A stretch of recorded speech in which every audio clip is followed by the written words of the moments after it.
Le 23 mars 1847, dans une étude notariale de Charleston, Caroline du Sud, un testament fut ouvert qui provoqua l'un des scandales les plus retentissants de l'histoire américaine d'avant-guerre. Le maître d'une immense plantation de coton, Nathaniel Pemberton, léguait l'intégralité de ses biens, terres, esclaves, fortune, à une femme noire nommée Céline. Son épouse légitime, Constance Pemberton, née Beauregard, n'héritait de rien.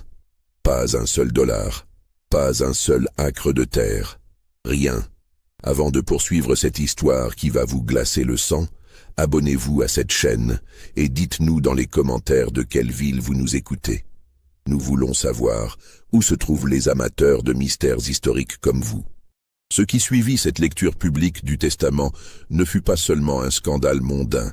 Ce fut une descente vertigineuse dans les secrets les plus sombres d'une famille respectée, une révélation qui allait déchirer le voile sur des pratiques inavouables, des manipulations cruelles et une vengeance froide qui avait mis des années à se construire. Car Nathaniel Pemberton n'était pas mort de cause naturelle. Et Céline n'était pas une simple esclave.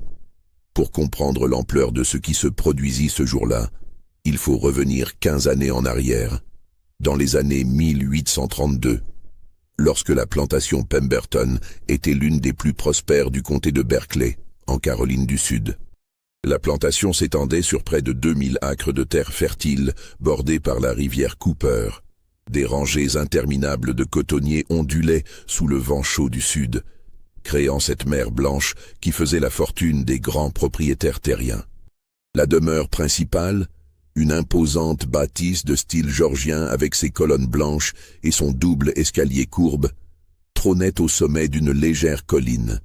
Derrière elle s'alignaient les dépendances, la cuisine extérieure, les écuries, les entrepôts de coton, et plus loin, dissimulés par une rangée de chênes centenaires drapés de mousse espagnole, les quartiers des esclaves. Nathaniel Pemberton avait hérité de cette propriété à la mort de son père en 1828.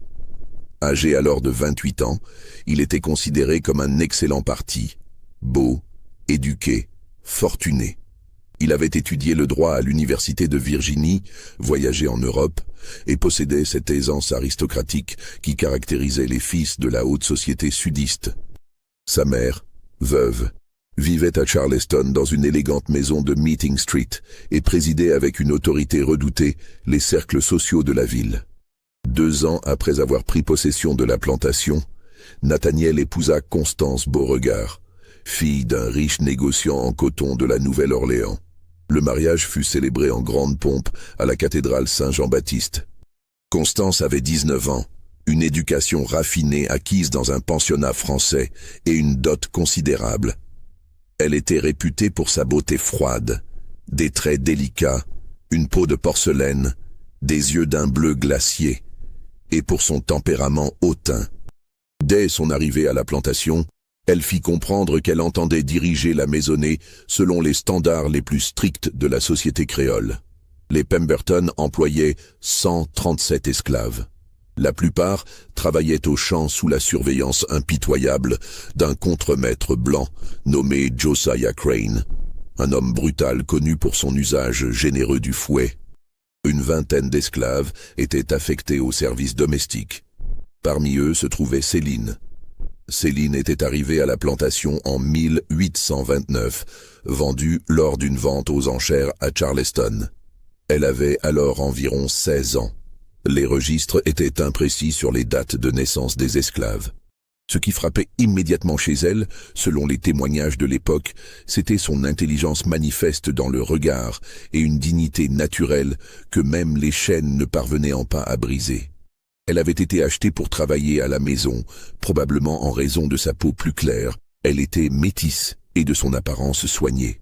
Constance Pemberton la prit sous sa supervision directe.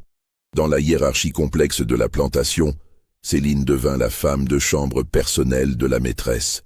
Elle l'habillait le matin, coiffait ses longs cheveux châtains, l'accompagnait lors de ses sorties et dormait sur une paillasse dans un réduit adjacent à la chambre principale du couple. Les premières années du mariage semblèrent suivre le cours habituel de la vie d'une plantation prospère.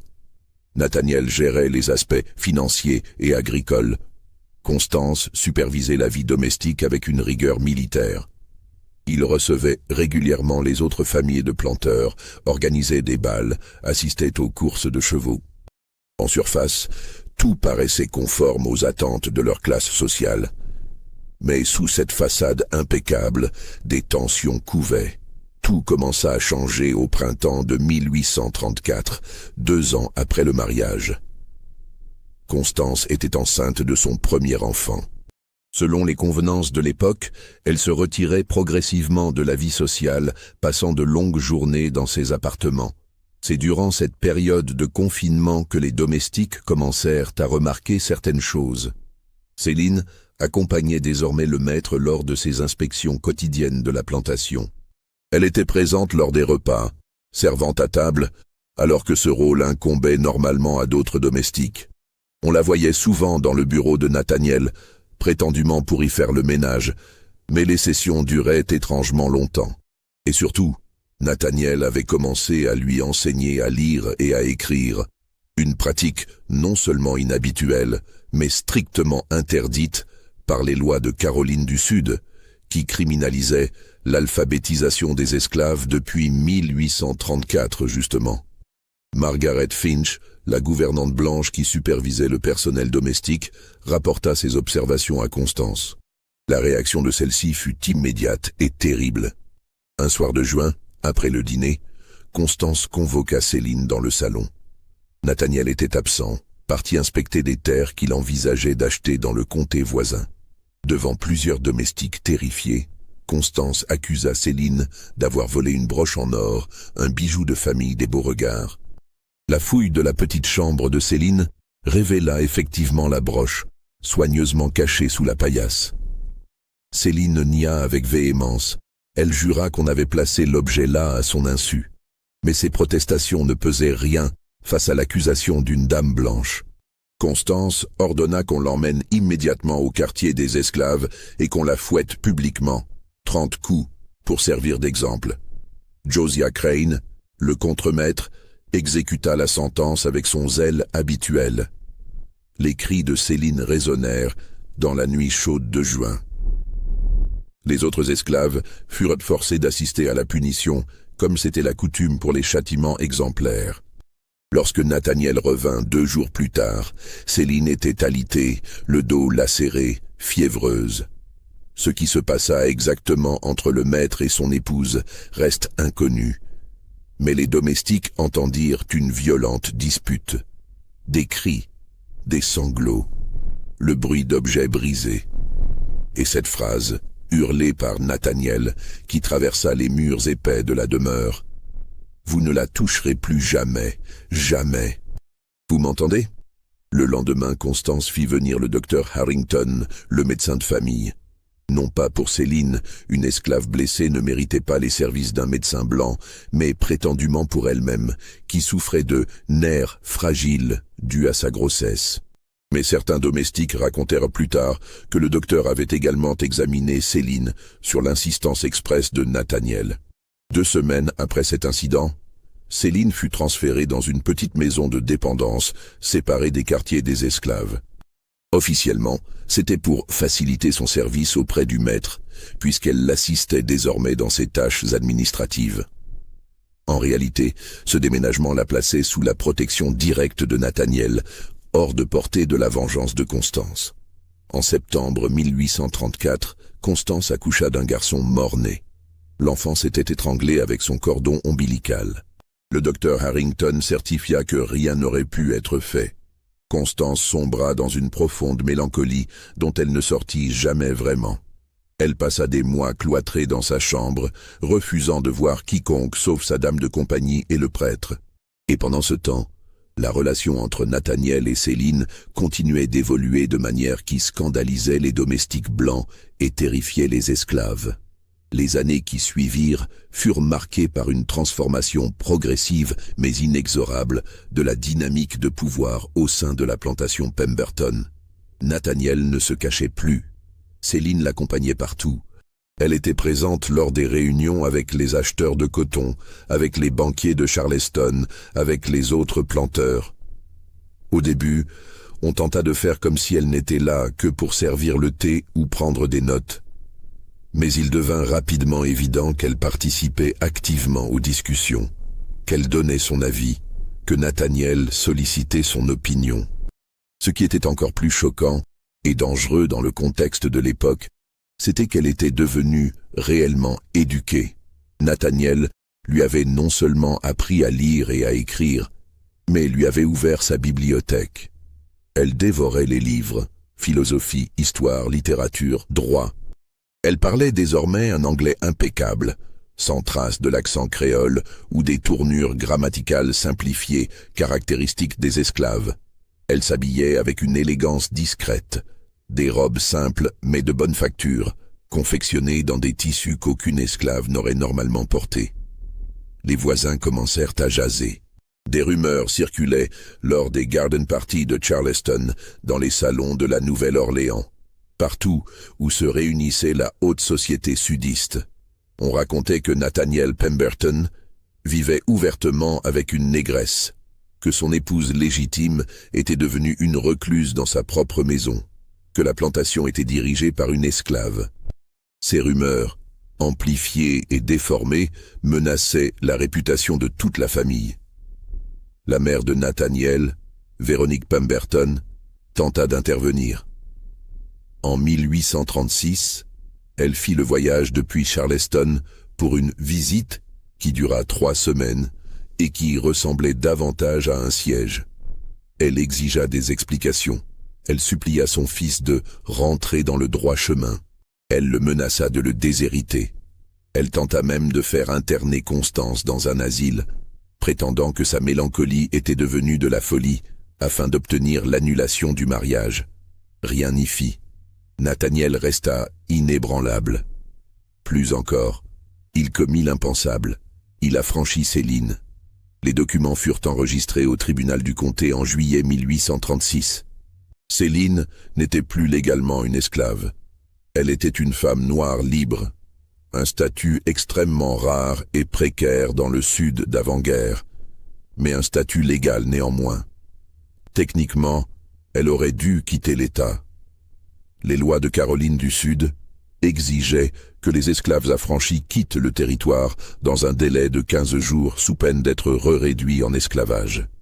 Mais Nathaniel utilisa ses relations politiques, versa des pots de vin aux fonctionnaires locaux, obtint une exemption spéciale sous prétexte qu'elle était une domestique indispensable, possédant des compétences uniques en gestion de plantation. Cette manœuvre juridique coûta une fortune. Elle coûta également à Nathaniel presque toutes ses amitiés. Les autres planteurs le considéraient désormais comme un traître à sa race et à sa classe. On cessa de l'inviter aux événements sociaux. Ses partenaires commerciaux commencèrent à chercher d'autres fournisseurs de coton. Même certains de ses propres employés blancs démissionnèrent, refusant de prendre des ordres d'une négresse. Mais la production de la plantation ne diminua pas. Au contraire, elle augmenta. Céline avait introduit de nouvelles méthodes de culture, inspirées de techniques qu'elle avait lues dans des manuels agricoles. Elle avait réorganisé la rotation des cultures, amélioré l'irrigation, rationalisé les opérations de récolte et de traitement du coton. Les profits montaient, et cela rendait la situation encore plus insupportable pour ceux qui y voyaient une inversion contre nature de l'ordre social. Constance, pendant ce temps, était devenue un fantôme dans sa propre maison. Elle ne sortait presque plus de ses appartements. Elle refusait de descendre pour les repas, se faisant apporter des plateaux qu'elle touchait à peine. Elle avait maigri de façon alarmante. Ses cheveux, autrefois si soigneusement coiffés, pendaient en mèches ternes. Ses yeux, ce bleu glacier qui avait fait sa beauté, semblaient désormais fixes et vides. Le docteur Harrington venait la voir toutes les semaines. Il prescrivait du laudanum pour ses nerfs, de la quinine pour ses faiblesses, du fer pour son anémie. Mais aucun remède ne semblait l'aider. Certains domestiques murmuraient qu'elle avait perdu la raison. D'autres, plus superstitieux, disaient qu'elle était ensorcelée. En 1838, Constance fit une dernière tentative pour reprendre le contrôle de sa vie. Elle écrivit à son père, à la Nouvelle-Orléans, pour lui demander de venir la chercher, de la ramener chez elle, de demander le divorce ou l'annulation du mariage. Son père, Auguste Beauregard, monta effectivement à Charleston. Mais après une seule rencontre avec Nathaniel et ses avocats, il repartit sans sa fille. On ne sut jamais exactement ce qui fut dit lors de cette rencontre. Mais les domestiques rapportèrent que M. Beauregard avait quitté la plantation avec l'air d'un homme brisé, et que peu après, une somme considérable d'argent avait été transférée du compte de Nathaniel vers une banque de la Nouvelle-Orléans. Constance ne tenta plus jamais de partir. Elle se résigna à son sort avec une passivité qui ressemblait à de la mort lente. Si cette histoire vous glace le sang, n'hésitez pas à liker cette vidéo et à nous dire dans les commentaires ce que vous pensez qu'il s'est vraiment passé dans cette plantation. Vos théories nous intéressent. Les années entre 1838 et 1846 furent étrangement calmes en surface. La plantation continuait de prospérer. Les registres de production montraient une augmentation constante des rendements. Nathaniel et Céline, car c'était ainsi qu'on les appelait désormais, comme un couple établi, vivaient dans une routine qui aurait pu sembler presque normale si on ignorait le contexte scandaleux de leur relation. Mais plusieurs événements étranges vinrent troubler cette apparente tranquillité. En 1839, Josiah Crane, le contremaître brutal, disparut. Un matin, il ne se présenta pas pour superviser les équipes de travail. On fouilla sa cabane près des écuries. Toutes ses affaires étaient là, mais lui avait disparu. On dragua la rivière. On chercha dans les bois environnants.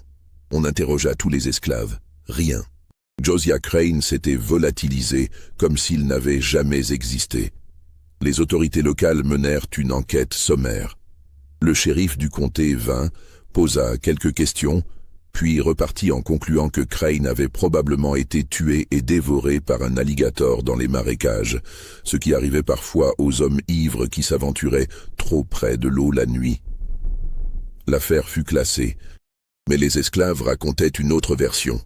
Ils disaient que Crane avait été vu la veille de sa disparition en train de menacer Céline, qu'il lui avait dit qu'il savait des choses sur elle et le maître, qu'il allait tout révéler aux autorités si elle ne lui donnait pas de l'argent. Et le lendemain, il avait disparu.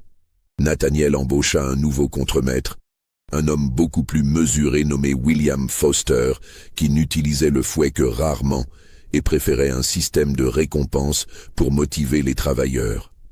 La productivité augmenta encore.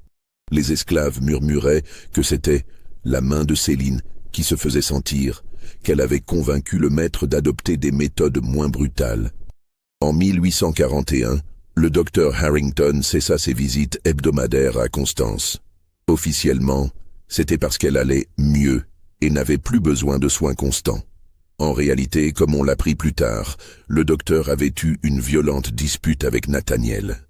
Certains disaient qu'il avait menacé de signaler des irrégularités qu'il avait observées. D'autres racontaient qu'il avait voulu exiger plus d'argent pour son silence. Quoi qu'il en soit, il ne remit jamais les pieds à la plantation. Un nouveau médecin fut appelé pour s'occuper de Constance, le docteur Samuel Pritchard, un jeune praticien fraîchement arrivé de Boston qui avait besoin de clients et ne posait pas de questions. Il venait une fois par mois, examinait brièvement la malade, prescrivait les mêmes remèdes que son prédécesseur et repartait avec ses honoraires. En 1843, un incident troublant secoua la plantation. Une esclave nommée Ruth, qui travaillait à la cuisine, tomba gravement malade après avoir préparé le repas du soir. Elle souffrait de violentes crampes d'estomac, de vomissements, de convulsions. Le docteur Pritchard diagnostiqua un empoisonnement alimentaire et elle survécut, mais de justesse. Ce qui était étrange, c'était que Ruth avait goûté tous les plats avant de les servir. C'était la procédure standard pour éviter justement ce genre d'incident. Et personne d'autre n'était tombé malade. Ni Nathaniel, ni Céline, qui avaient tous deux mangé de ces plats. Seule Ruth avait été affectée. Quand elle put enfin parler, plusieurs jours après son rétablissement, Ruth raconta une histoire terrifiante. Elle affirma qu'elle avait trouvé quelque chose dans la réserve de la cuisine. Une petite fiole contenant une poudre blanche cachée derrière les sacs de farine. Ne sachant pas ce que c'était, elle en avait goûté une minuscule quantité du bout du doigt. C'était cette poudre qui l'avait rendue malade. On fouilla la cuisine de fond en comble. On ne trouva aucune fiole. Ruth fut accusée d'avoir inventé cette histoire, peut-être pour couvrir sa propre négligence culinaire. Elle fut fouettée 10 coups pour avoir causé du trouble et transférée au champ. Mais quelques domestiques chuchotaient une version différente. Ils disaient que la fiole avait bien existé, qu'elle contenait de l'arsenic, et qu'elle avait été placée là par quelqu'un qui savait que Ruth goûtait toujours les plats en premier. Quelqu'un qui voulait peut-être empoisonner les occupants de la maison principale, mais dont le plan avait échoué par accident.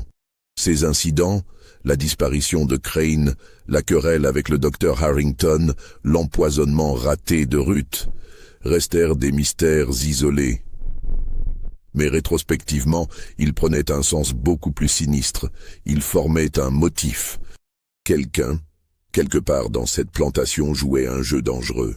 Quelqu'un éliminait méthodiquement les témoins gênants ou tentait d'éliminer des cibles spécifiques. Et tout convergeait vers une question centrale. Qui était réellement Céline? Au printemps de 1845, un événement inattendu vint bouleverser à nouveau l'équilibre fragile de la plantation Pemberton.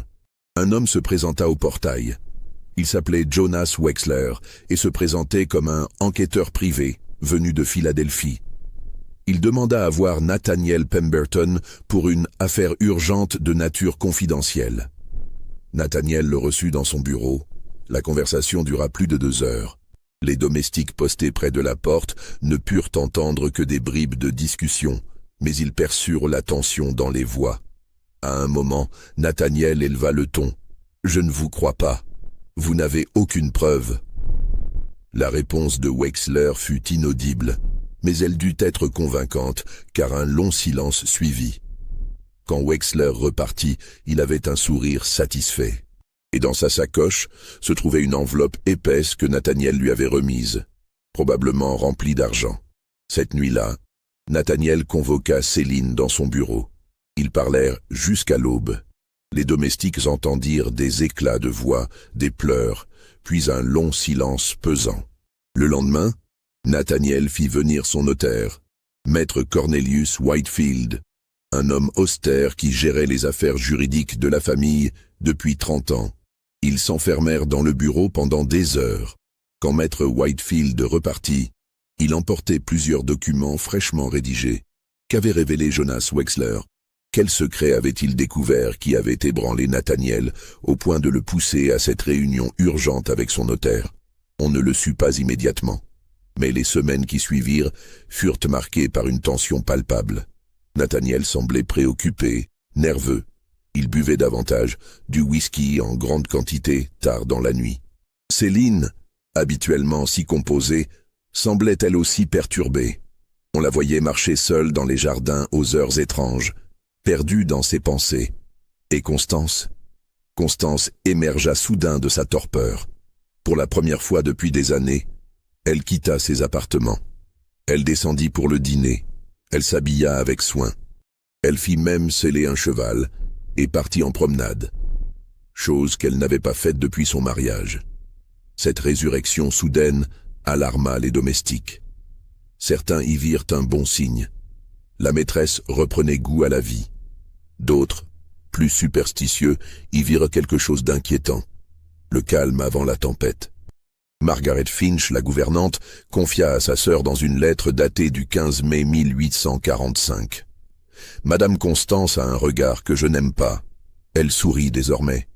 Mais c'est un sourire qui ne monte pas jusqu'à ses yeux. Elle observe tout. Elle écoute tout. C'est comme si elle attendait quelque chose. J'ai peur de ce qui va arriver. » Ce qui arriva, ce fut l'arrivée d'un deuxième visiteur inattendu. En juin 1845, un prêtre catholique se présenta à la plantation.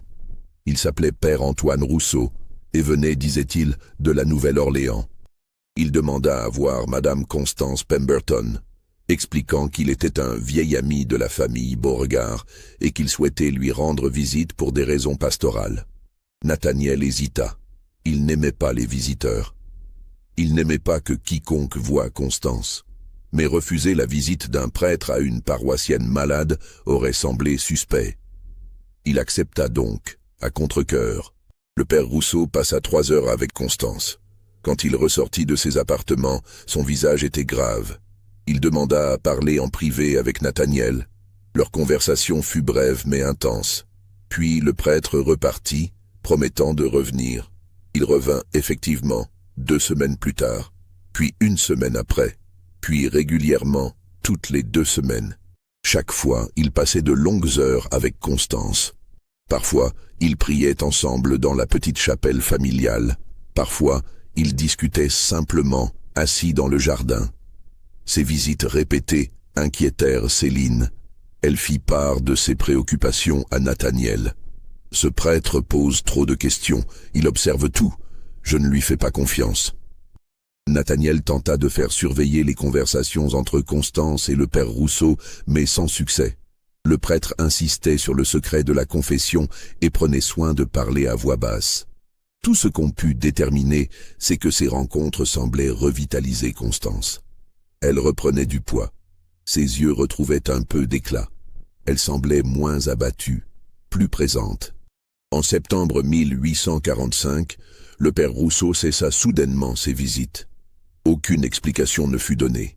Quand Nathaniel envoya quelqu'un à la Nouvelle-Orléans pour prendre de ses nouvelles, on lui répondit que le père Rousseau avait été rappelé par son ordre et envoyé en mission dans les territoires de l'Ouest. Personne ne savait exactement où. Cette disparition soudaine laissa Constance dévastée. Elle retomba dans sa mélancolie, mais cette fois avec une nuance différente. Ce n'était plus de l'apathie, c'était de la résignation, comme si elle avait fait ses adieux à quelque chose ou quelqu'un. L'automne de 1845 passa. L'hiver arriva, particulièrement rigoureux cette année-là. La neige tomba même sur la plantation, un événement rare en Caroline du Sud. Les routes devinrent impraticables. La plantation se retrouva isolée du reste du monde pendant plusieurs semaines. C'est durant cet hiver que tout bascula. Le 18 janvier 1846, en pleine nuit, les domestiques furent réveillés par des cris venant de la maison principale. On se précipita. On trouva Nathaniel Pemberton effondré dans son bureau, serrant sa poitrine, le visage tordu de douleur. Céline était à son chevet, le visage livide. Elle ordonna qu'on fasse chercher immédiatement le docteur Pritchard, mais avec les routes enneigées et le médecin habitant à plus de 15 miles de distance, il faudrait des heures avant qu'il arrive. Nathaniel agonisa toute la nuit. Il délirait, parlait de façon incohérente. À un moment, il attrapa la main de Céline et murmura quelque chose que personne d'autre ne put entendre. Elle hocha la tête, les larmes coulant sur ses joues. Mais il y avait un témoin que personne n'avait remarqué dans la confusion. Constance était sortie de ses appartements. Elle se tenait dans l'ombre du couloir, observant la scène à travers l'entrebâillement de la porte. Elle vit tout. Elle entendit tout. Et ce qu'elle vit confirma ses pires soupçons, car Nathaniel, dans son délire, prononça des mots terribles. Des mots qui révélaient la vérité sur les années passées. Des mots qui confirmaient ce que Constance avait toujours su au fond de son cœur, mais refusé d'accepter. « Pardonne-moi », murmurait-il à Céline. « Pardonne-moi d'avoir été trop lâche, trop faible.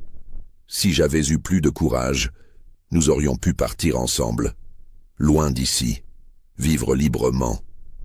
Mais j'avais peur, peur de ma famille, peur du scandale, peur de tout perdre. » Céline pressait sa main, sanglotant silencieusement. « Chut, ne parle pas, économise tes forces. »« Non, » insistait Nathaniel, sa voix de plus en plus faible.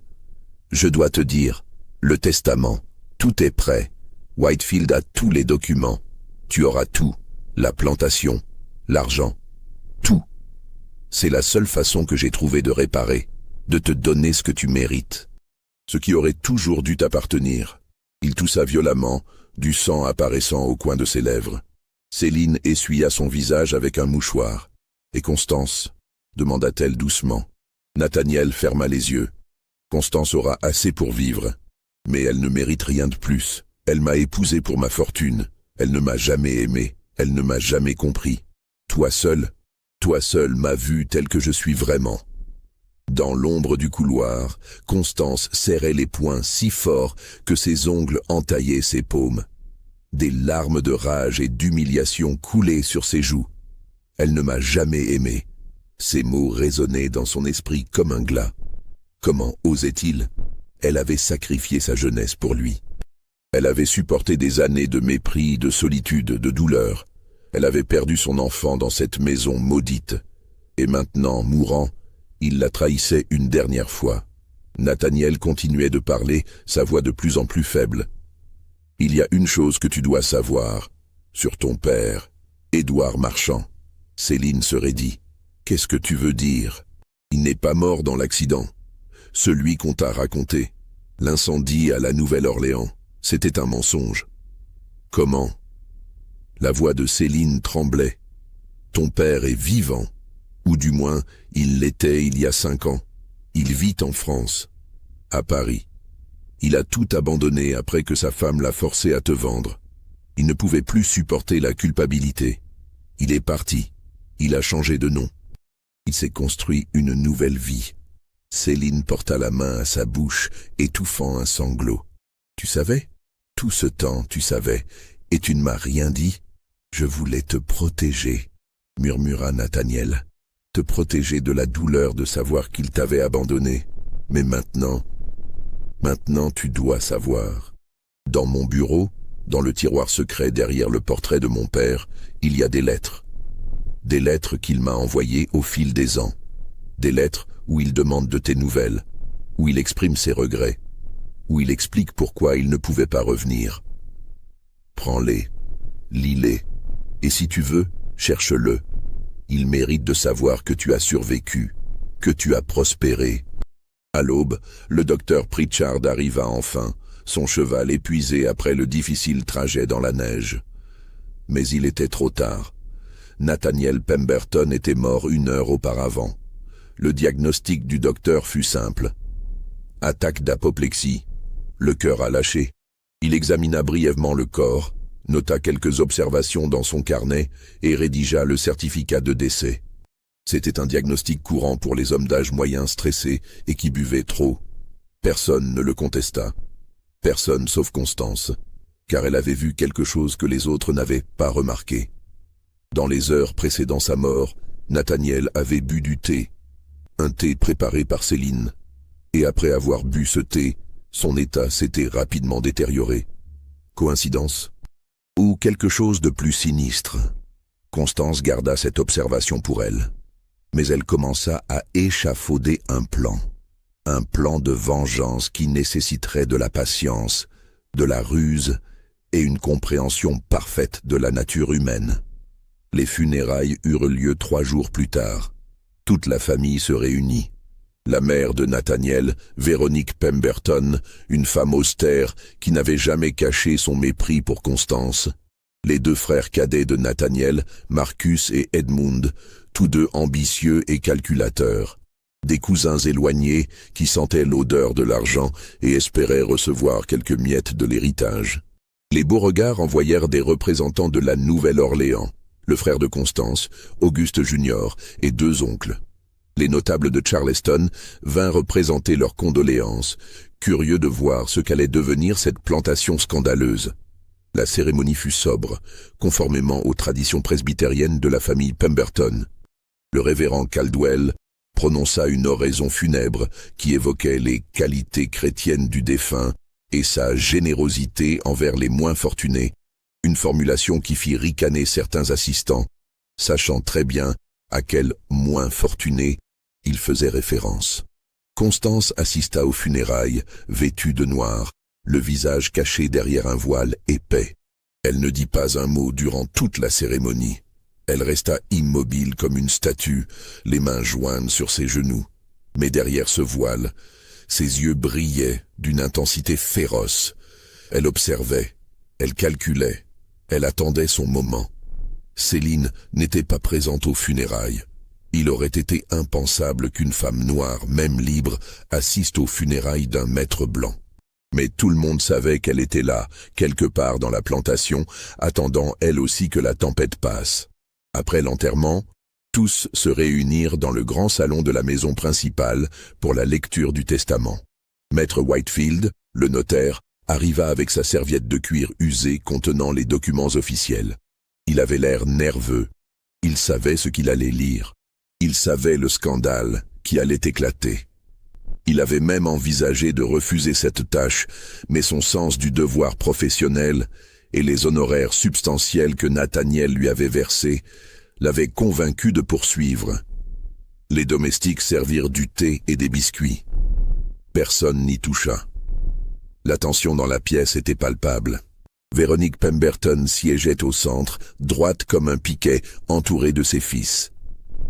Constance s'était installée légèrement à l'écart, près d'une fenêtre. Les autres parents et amis de la famille occupaient les chaises disponibles ou se tenaient debout contre les murs. Maître Whitefield s'éclaircit la gorge. « Mesdames, messieurs, merci d'être venus. Nous sommes réunis aujourd'hui pour procéder à la lecture des dernières volontés de feu Nathaniel Pemberton. Le testament a été rédigé le 20 septembre 1845 et dûment authentifié devant témoins. Il ouvrit le document avec des mains légèrement tremblantes. Il commença par lire les dispositions conventionnelles. Un legs de $500 à l'église presbytérienne de Charleston pour l'entretien du cimetière. $200 à l'orphelinat de la ville. $100 à chacun des domestiques blancs ayant servi la famille pendant plus de 10 ans. Ces annonces furent accueillies par des hochements de tête approbateurs. Puis Maître Whitefield prit une profonde inspiration avant de continuer.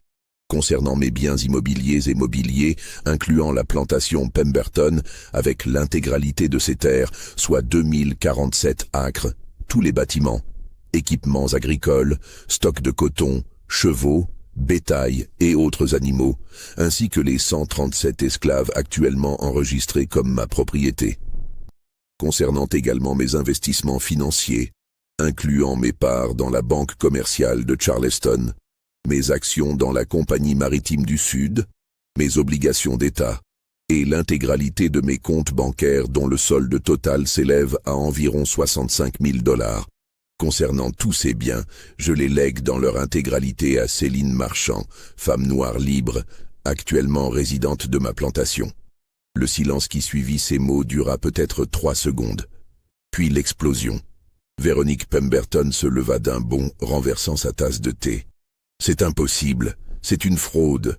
Mon fils n'aurait jamais fait une chose pareille. » Marcus Pemberton, le frère aîné, hurla. « Ce document est un faux, cette femme l'a manipulé, ensorcelé. » Edmund, le cadet, plus calculateur, se tourna immédiatement vers sa mère. « Nous devons contester cela, immédiatement. Je connais les meilleurs avocats de Charleston, nous pouvons faire annuler ce testament. » Les cousins se joignirent au tumulte, criant tous en même temps. Les représentants des beaux regards échangés, des regards choqués. Le révérend Caldwell, resté pour la lecture, murmurait des prières en secouant la tête. Maître Whitefield leva la main pour réclamer le silence. « S'il vous plaît, laissez-moi terminer. » Le vacarme continua pendant plusieurs minutes avant que l'autorité du notaire ne parvienne finalement à imposer un semblant d'ordre. « Il reste une disposition importante, » annonça Whitefield d'une voix ferme. « Concernant Madame Constance Pemberton, née Beauregard, épouse légitime du défunt. » Tous les regards se tournèrent vers Constance. Elle n'avait pas bougé. Elle n'avait pas crié. Elle était restée immobile près de sa fenêtre, observant le chaos avec un détachement presque surnaturel. Whitefield reprit sa lecture. « À mon épouse, Constance Pemberton, je lègue la somme de $1000 américains, payable en une seule fois dans les 30 jours suivant ma mort. Je lui accorde également le droit de résider temporairement dans la maison de Meeting Street à Charleston, propriété de ma mère, jusqu'à ce qu'elle trouve un logement convenable à ses besoins. Elle ne recevra rien d'autre de mes biens. » Un nouveau silence stupéfait accueillit ces mots. $1000. Pour une femme qui avait été l'épouse légitime pendant 16 ans, c'était une insulte. Une humiliation publique. Véronique Pemberton se tourna vers Constance et pour la première fois de sa vie, elle exprima quelque chose qui ressemblait à de la sympathie. « Ma pauvre enfant, mon fils vous a cruellement traité. Soyez assurés que nous ne laisserons pas cette injustice se perpétuer. » Mais Constance leva enfin la main, demandant le silence. Quand elle parla, sa voix était calme, presque douce. « Continuez, maître Whitefield. Y a-t-il une justification ? Une explication pour ces dispositions ?» Le notaire hocha la tête. « Oui, madame. Monsieur Pemberton a rédigé une déclaration explicative de 3 pages. Voulez-vous que je la lise ?»« Oui, » répondit Constance. « Je veux entendre ces mots exacts. » Whitefield sortit un autre document et commença à lire. La justification de Nathaniel était longue et détaillée. Il y expliquait que Céline avait été sa conseillère la plus fidèle et la plus précieuse depuis plus de 15 ans, qu'elle avait transformé une plantation en difficulté en une entreprise florissante, qu'elle possédait une intelligence remarquable et des capacités de gestion exceptionnelles, qu'elle méritait cette reconnaissance pour ses années de service dévoué et son dévouement sans faille. Concernant Constance, le texte était plus bref et nettement plus cruel. Nathaniel expliquait que son épouse avait reçu une dot substantielle de 20 000 $ lors de notre mariage, dont elle a conservé le contrôle selon les termes du contrat prénuptial, que cette somme, judicieusement investie, devrait lui assurer un revenu confortable pour le reste de sa vie. Il ajoutait que la générosité bien connue de ma famille garantirait qu'elle ne manquerait jamais de rien. C'était une façon détournée de dire « Vous avez déjà eu votre part, vous n'aurez rien de plus ». Quand Whitefield termina la lecture, il y eut un moment de silence hébété. Puis Marcus Pemberton se leva. « Je demande formellement la contestation de ce testament. Mon frère n'était manifestement pas sain d'esprit au moment de la rédaction. Il a été victime d'une influence indue. Cette femme noire l'a manipulé, peut-être même ensorcelé avec des pratiques vaudou. Ce document est le produit d'une coercition et doit être annulé. » Maître Whitefield secoua la tête. « Je comprends votre réaction, monsieur Pemberton, mais je dois vous informer que ce testament est juridiquement inattaquable. »« Comment cela ?» aboya Véronique Pemberton. Le notaire sortit d'autres documents de sa serviette. Monsieur Nathaniel Pemberton a pris des précautions extraordinaires pour s'assurer que ses volontés ne pourraient être contestées.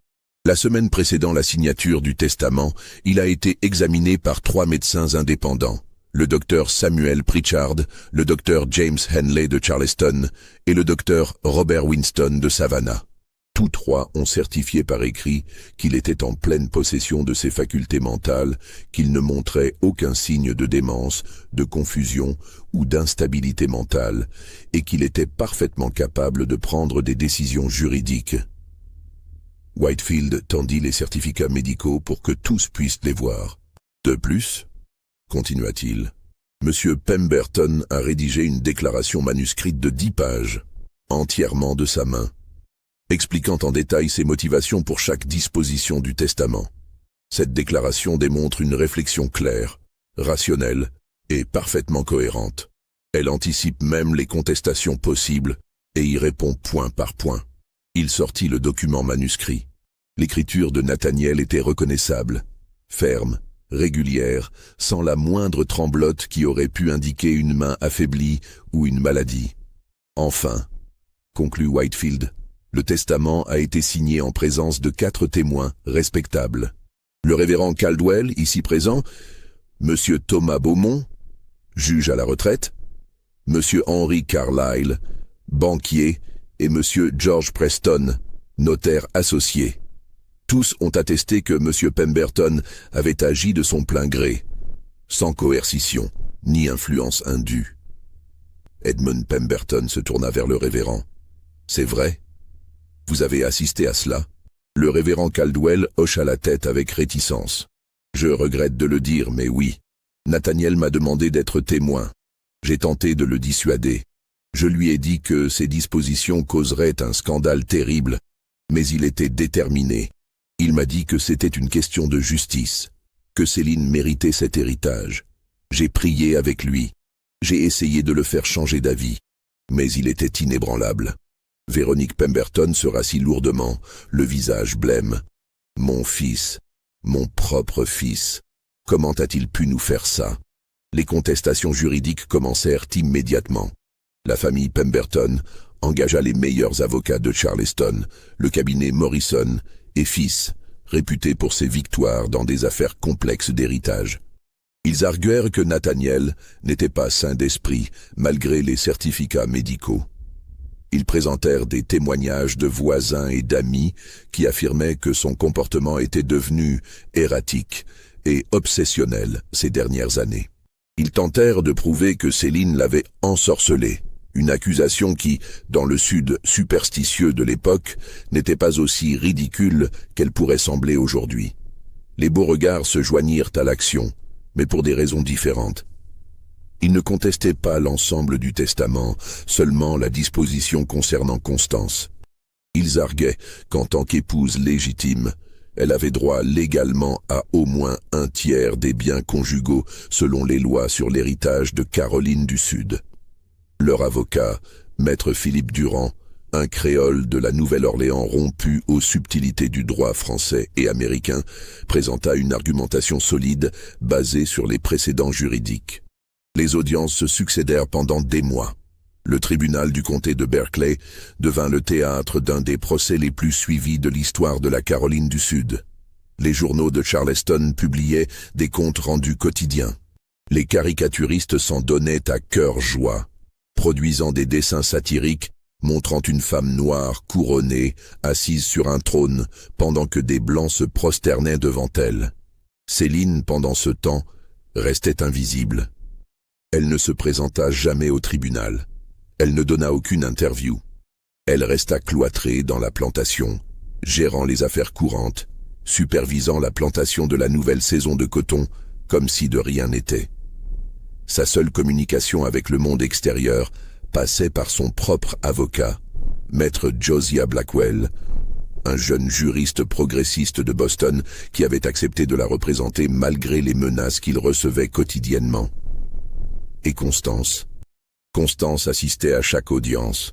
Elle s'asseyait au premier rang, vêtue de noir, son visage pâle visible sous son voile. Elle ne disait rien. Elle ne témoignait pas. Elle se contentait d'observer. Mais sa présence silencieuse avait quelque chose de troublant. Les avocats de la famille Pemberton pensaient qu'elle était leur alliée naturelle.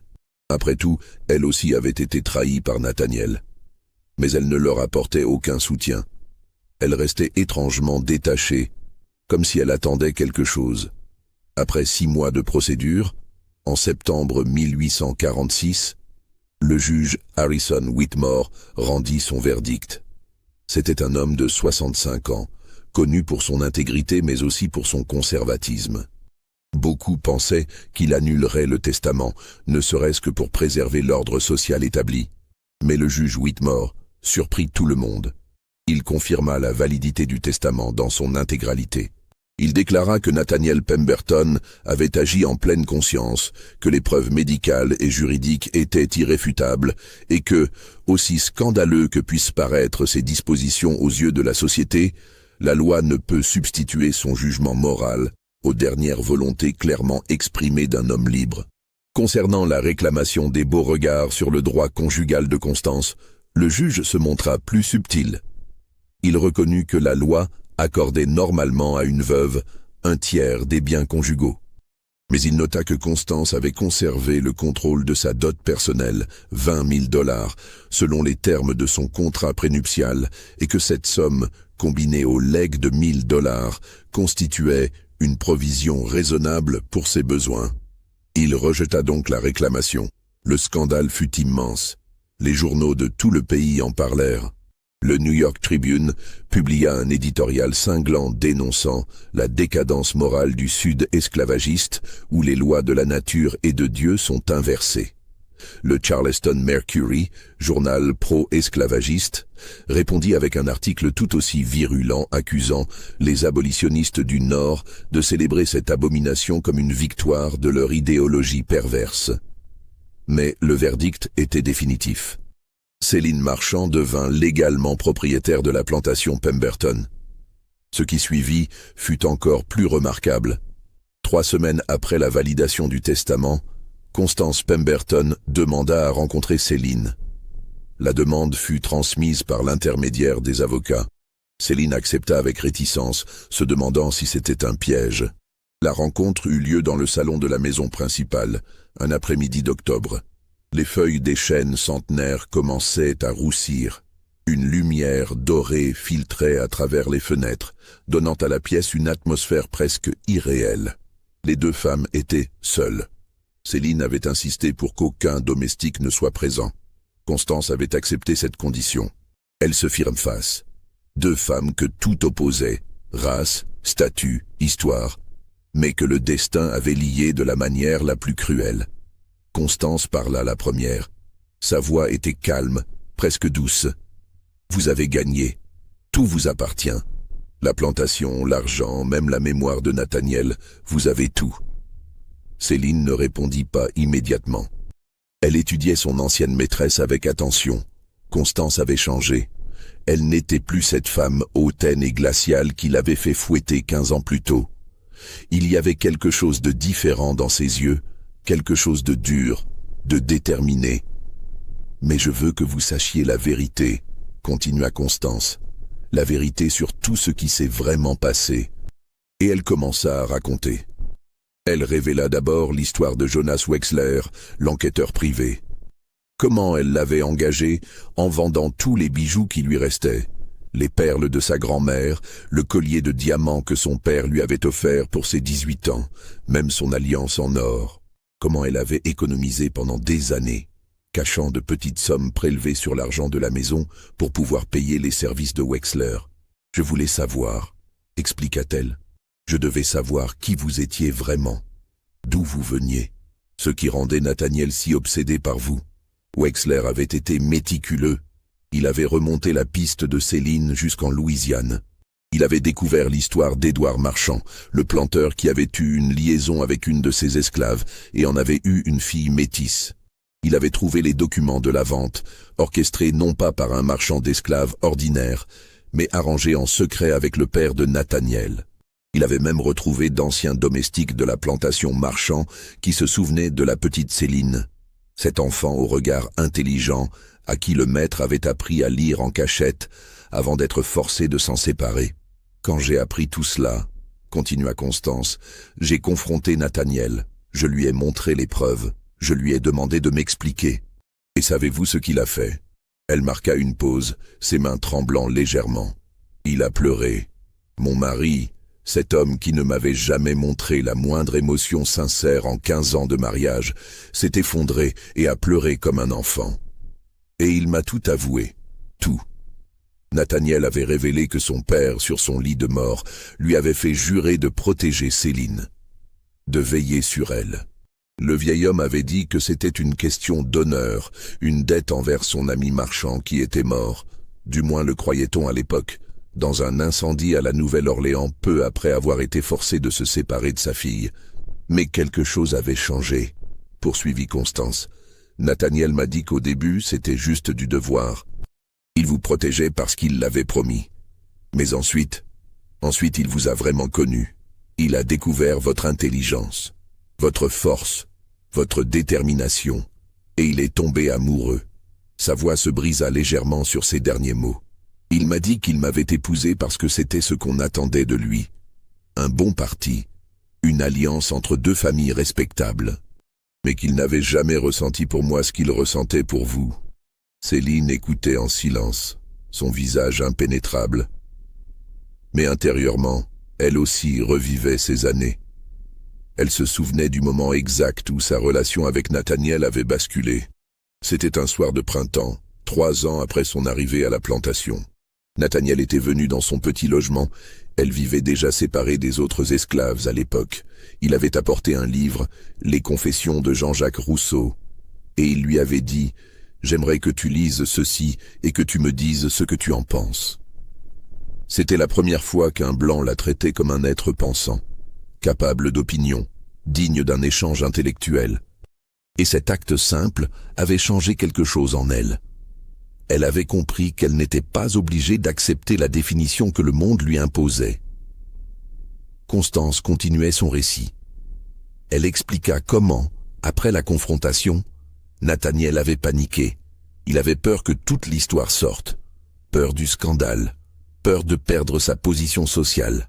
Il avait même envisagé de renvoyer Céline, de lui donner de l'argent et de la faire partir loin, peut-être vers le nord, peut-être vers l'Europe. Mais il ne pouvait pas, dit Constance avec un rire amer. Il vous aimait trop. Alors, il a trouvé une autre solution. Il a rédigé ce testament. Sa façon de vous donner tout ce qu'il ne pouvait pas vous donner de son vivant.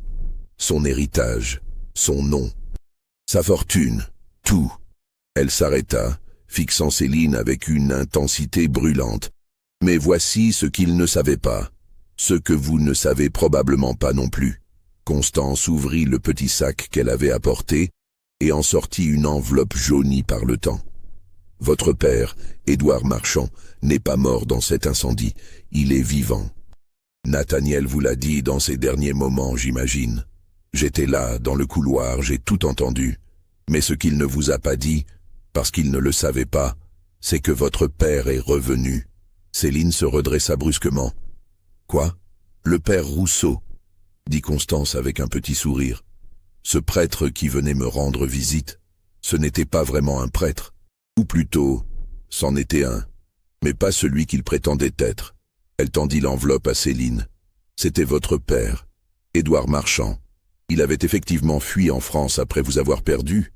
Il avait tout abandonné. Sa plantation, sa fortune, sa réputation. La culpabilité le rongeait. Il est devenu prêtre. Une vraie vocation née de la pénitence. Et il y a 2 ans, il est revenu en Amérique pour vous chercher. Il a appris que vous étiez ici, à la plantation Pemberton. Il voulait vous voir, mais il avait peur. Peur que vous le rejetiez. Peur de ne pas être digne de votre pardon. Céline ouvrit l'enveloppe avec des mains tremblantes. À l'intérieur se trouvait une lettre manuscrite en français. Elle commença à lire, les larmes coulant silencieusement sur ses joues. « Il est venu me voir », expliqua Constance. « Il m'a révélé qui il était. Il voulait que je vous transmette son message, que je vous dise qu'il vous aimait, qu'il n'avait jamais cessé de vous aimer, qu'il regrettait chaque jour de sa vie de vous avoir abandonné. »« Pourquoi ?» murmura Céline, levant les yeux de la lettre. « Pourquoi me dites-vous cela maintenant ?» Constance se leva, marchant vers la fenêtre. « Parce que je veux que vous compreniez quelque chose. Nathaniel et vous pensiez que vous étiez les victimes dans cette histoire. Lui, contraint par les conventions sociales. Vous, opprimé par le système esclavagiste. Et vous pensiez que j'étais la méchante. La femme frigide et cruelle qui vous méprisait. Elle se retourna, son visage dur. Mais j'étais la véritable victime. J'ai été mariée à un homme qui ne m'aimait pas. J'ai porté son enfant, un enfant mort-né. J'ai passé 15 ans à être humilié, ignoré, traité comme un meuble dans ma propre maison. Et pourquoi? Pour découvrir qu'il léguait tout à sa maîtresse.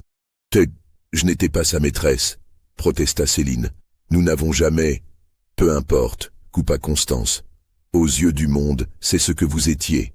Et aux yeux de Nathaniel, vous étiez bien plus qu'une maîtresse. Vous étiez l'amour de sa vie, alors que moi, je n'étais rien. » Un silence pesant s'installa. Puis Constance sortit quelque chose d'autre de son sac. Une petite fiole en verre contenant une poudre blanche. « Reconnaissez-vous ceci ?» demanda-t-elle doucement. Le visage de Céline se figea.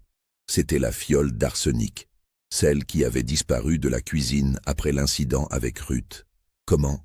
commença Céline. « Je l'ai prise, » dit Constance simplement. « Cette nuit-là, après que Ruth soit tombée malade, je suis descendue à la cuisine.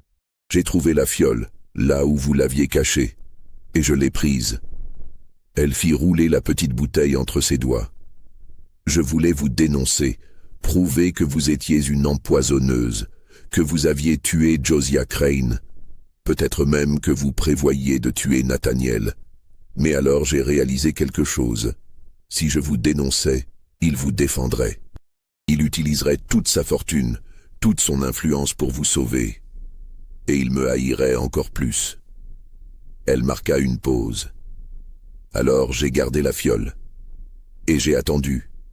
J'ai attendu que vous fassiez exactement ce que je savais que vous finiriez par faire. » Céline pâlit. « Vous saviez que vous alliez empoisonner Nathaniel. » »« Oui, je le savais. J'étais là cette nuit-là, vous vous souvenez? Dans le couloir, je vous ai vu lui donner le thé. J'ai vu comment vos mains tremblaient légèrement quand vous le lui tendiez. Et j'ai compris. « Pourquoi ne m'avez-vous pas arrêté ?» demanda Céline, sa voix réduite à un murmure.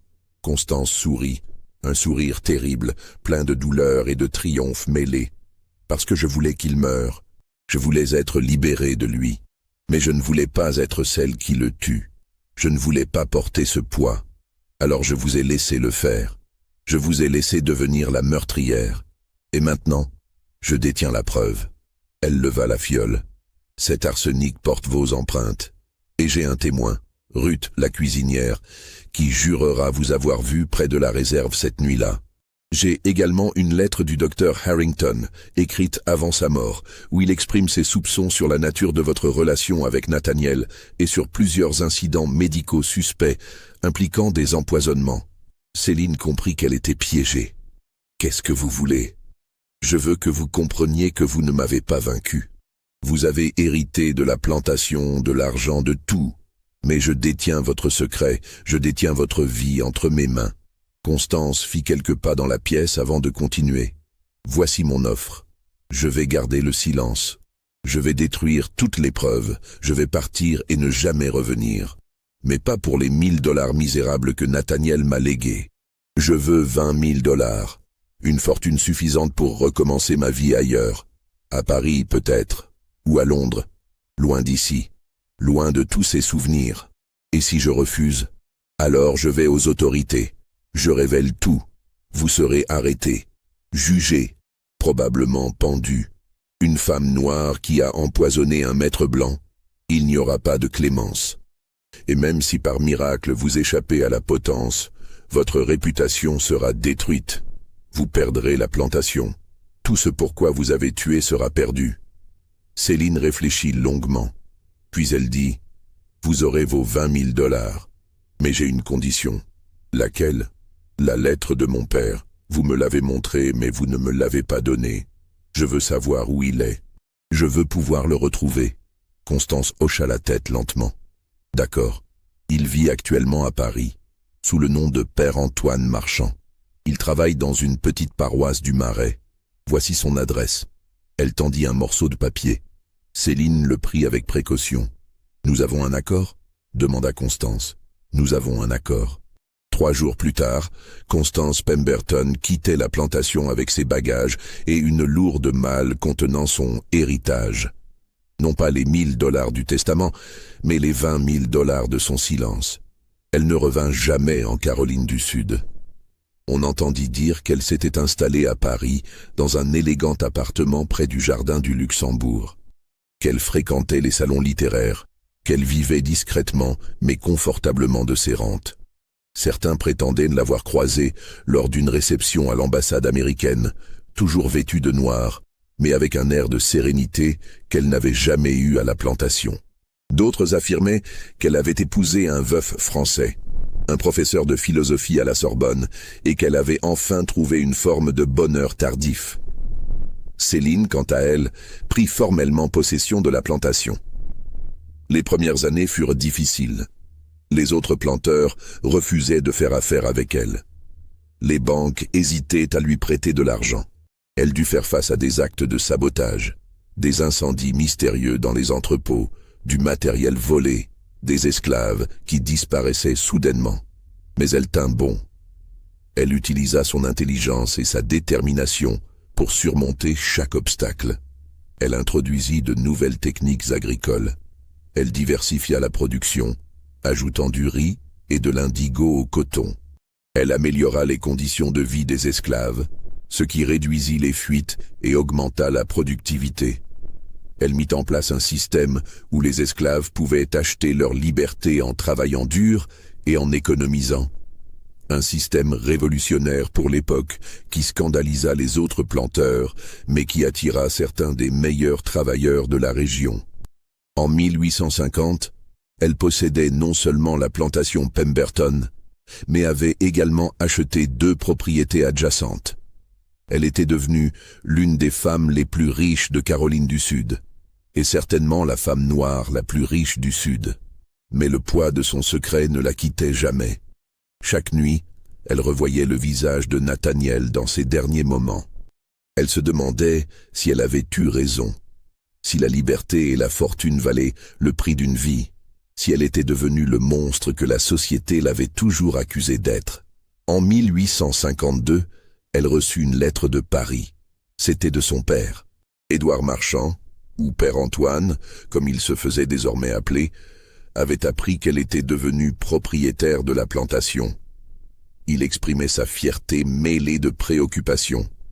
Il lui demandait si elle était heureuse, si tout ce pouvoir avait valu la peine. Et il terminait avec une phrase qui hanta Céline. « Ma fille, j'ai fui ma vie parce que je n'ai pas su affronter mes choix. Ne fais pas la même erreur. Si ce que tu as gagné t'empêche de dormir la nuit, alors tu n'as rien gagné du tout. » Cette lettre fut le déclencheur. Céline réalisa qu'elle ne pouvait pas continuer ainsi. Le poids du meurtre de Nathaniel, le secret qu'elle partageait avec Constance, la vie qu'elle avait construite sur le mensonge et la violence, tout cela devenait insupportable. En 1854, elle vendit la plantation. Elle obtint un prix excellent, 200 000 $, une fortune colossale pour l'époque. Avec cet argent, elle quitta le Sud. Elle utilisa une partie de la fortune pour acheter la liberté de tous les esclaves qui travaillaient encore sur la plantation, 137 personnes. Pour chacun, elle fournit également une somme d'argent suffisante pour commencer une nouvelle vie au nord. Certains allèrent au Canada, d'autres en Nouvelle-Angleterre. Quelques-uns, plus audacieux, partirent pour le Libéria, la nouvelle nation africaine fondée pour les esclaves affranchis. Avec ce qui restait, Céline quitta l'Amérique. Elle prit un bateau pour la France. Elle voulait retrouver son père, faire la paix avec son passé, peut-être même trouver une forme de rédemption. On perdit sa trace après son arrivée au Havre en juillet 1854. Certains prétendaient qu'elle s'était installée à Paris avec son père. D'autres affirmaient qu'elle était partie en Italie, à Rome, où elle vivait dans un couvent sous un nom d'emprunt. D'autres encore racontaient qu'elle était retournée en Louisiane, dans la plantation où elle était née, pour racheter la terre de son père et y établir une école pour enfants noirs. La vérité, c'est que personne ne sait vraiment ce qui lui est arrivé. Céline Marchand disparut de l'histoire aussi mystérieusement qu'elle y était apparue. La plantation Pemberton changea plusieurs fois de propriétaire au cours des années suivantes. Pendant la guerre de Sécession, elle servit brièvement d'hôpital confédéré. Elle fut incendiée par les troupes de l'Union en 1865. Reconstruite après la guerre, elle ne retrouva jamais sa prospérité d'antan. À la fin du XIXe siècle, elle n'était plus qu'une ferme modeste, puis une ruine envahie par la végétation. Aujourd'hui, il ne reste presque rien de la plantation Pemberton. Quelques fondations de pierre, les ruines d'une cheminée, un cimetière d'esclaves oubliés dans les bois et des histoires. Des histoires transmises de génération en génération par les descendants de ceux qui vécurent là-bas. Des histoires de la négresse qui hérita de tout, de l'esclave devenue maîtresse, de la femme qui défia toutes les règles de la société et survécut. Mais personne ne connaît toute la vérité. Personne ne sait exactement ce qui se passa dans cette plantation entre 1832 et 1854. Les documents officiels sont lacunaires, les témoignages contradictoires, les preuves ont disparu. Ce que nous savons avec certitude, c'est que le 23 mars 1847, un testament fut lu qui bouleversa les conventions sociales du Sud esclavagiste. Que Céline Marchand hérita effectivement de la plantation Pemberton. Que Constance Pemberton disparut en Europe. Que la plantation fut finalement vendue et que tous les esclaves furent affranchis. Le reste, le meurtre, les secrets, les manipulations, les vengeances, Tout cela appartient au domaine de l'histoire orale, des rumeurs, des légendes. Impossible à vérifier, impossible à réfuter. Est-ce que Céline a vraiment empoisonné Nathaniel? Est-ce que Constance l'a laissé faire délibérément? Est-ce que le père Rousseau était vraiment Édouard Marchand? Toutes ces questions restent sans réponse définitive. Ce que nous pouvons dire, c'est que cette histoire, vraie ou inventée, vérifiable ou légendaire, révèle quelque chose de profond sur la société américaine d'avant-guerre. Elle montre comment le système esclavagiste créait des situations impossibles où l'amour devenait crime, où la survie nécessitait le meurtre, où la justice était toujours corrompue par la race et le statut. Elle montre aussi comment les femmes, qu'elles soient noires ou blanches, esclaves ou maîtresses, étaient toutes, d'une certaine manière, prisonnières du même système patriarcal. Constance, malgré sa peau blanche et son statut d'épouse légitime, n'avait guère plus de pouvoir que Céline. Toutes deux dépendaient d'un homme pour leur survie. Toutes deux furent trahies par cet homme. Et toutes deux durent utiliser les seules armes qui leur restaient, la manipulation, le secret, parfois la violence, pour survivre. L'histoire de la plantation Pemberton n'est pas seulement l'histoire d'un testament scandaleux. C'est l'histoire de 3 personnes prises au piège dans un système qui ne permettait aucune issue honorable. Nathaniel, déchiré entre l'amour et le devoir. Céline, luttant pour sa liberté et sa dignité par tous les moyens nécessaires. Constance, cherchant à préserver ce qui lui restait de sa vie brisée. Et au final, personne ne gagna vraiment. Nathaniel mourut jeune, empoisonné soit par son propre mode de vie, soit par la main de celle qu'il aimait. Céline obtint sa liberté et sa fortune, mais au prix de son âme et d'un exil volontaire.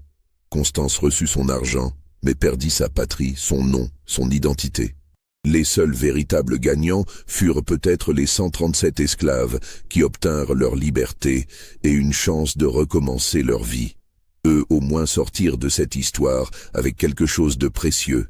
Alors, cette histoire est-elle vraie? S'est-elle vraiment produite dans une plantation de Caroline du Sud au milieu du XIXe siècle? Les archives suggèrent que des situations similaires se sont produites. On connaît plusieurs cas, documentés mais peu connus, où des propriétaires blancs ont légué des biens substantiels à leurs esclaves ou anciennes esclaves. On connaît des cas de testaments contestés, de scandales familiaux, de vengeances silencieuses. Mais cette histoire spécifique, avec ces personnages spécifiques dans cette plantation spécifique, elle reste invérifiable. Les noms ont été changés, les lieux rendus volontairement vagues. Les documents, s'ils ont jamais existé, ont disparu. Peut-être que c'est mieux ainsi. Peut-être que certaines vérités sont trop sombres, trop dérangeantes pour être entièrement révélées. Peut-être que le mystère est plus puissant que la certitude. Ce qui est certain, c'est que l'histoire vous a glacé le sang, qu'elle a révélé des aspects de l'âme humaine, l'amour, la haine, la jalousie, la vengeance, la survie, qui transcendent le temps et l'espace. Des aspects qui existent toujours aujourd'hui, sous des formes différentes peut-être, mais toujours aussi puissants. Alors, qu'en pensez-vous? Cette histoire s'est-elle vraiment produite? Céline était-elle une héroïne luttant pour sa liberté ou une meurtrière manipulatrice? Constance était-elle une victime innocente ou une complice calculatrice? Nathaniel méritait-il son sort ou était-il simplement un homme pris au piège de son époque? Dites-nous ce que vous croyez dans les commentaires. Abonnez-vous pour plus d'histoires historiques troublantes comme celle-ci. Partagez cette vidéo avec tous ceux qui aiment les mystères, qui défient l'imagination et questionnent notre compréhension de la nature humaine. Parce qu'au final, la question n'est peut-être pas de savoir si cette histoire spécifique s'est produite, mais combien d'histoires similaires, cachées, oubliées, délibérément effacées de l'histoire officielle, se sont produites et attendent d'être redécouvertes. Combien de secrets sont encore enterrés dans les archives poussiéreuses du Sud? Combien de vérités terribles dorment dans les cimetières oubliés, dans les ruines envahies par la végétation, dans les mémoires familiales transmises à voix basse, de génération en génération? L'histoire officielle nous raconte ce que les puissants veulent que nous sachions. Mais l'histoire réelle, celle des opprimés, des marginaux, de ceux qui n'avaient pas le droit de parler, cette histoire-là reste largement inexplorée. La plantation Pemberton, qu'elle ait existé ou non sous ce nom, représente toutes ces histoires perdues, tous ces secrets enfouis, toutes ces vies complexes réduites à des statistiques ou effacées complètement. Et c'est peut-être la vérité la plus terrifiante de toutes, que nous ne connaîtrons jamais toute la vérité, que l'histoire que nous croyons connaître n'est qu'un fragment, une version édulcorée, une reconstruction partielle basée sur les documents que quelqu'un a choisi de préserver et ceux que quelqu'un a choisi de détruire. Alors gardez cette histoire avec vous, qu'elle soit vraie ou inventée, laissez-la vous questionner, laissez-la vous déranger, laissez-la vous rappeler que derrière chaque monument historique, chaque belle demeure antebellum, chaque récit héroïque du passé, il y a souvent des histoires beaucoup plus sombres qui attendent d'être racontées, des histoires de survie, de résistance, de vengeance, de justice impossible dans un monde injuste. Des histoires comme celles de Céline, Constance et Nathaniel. Des histoires qui, même si elles ne sont pas entièrement vraies, sont toujours authentiques dans ce qu'elles révèlent sur la nature humaine et sur les sociétés que nous construisons. Fin.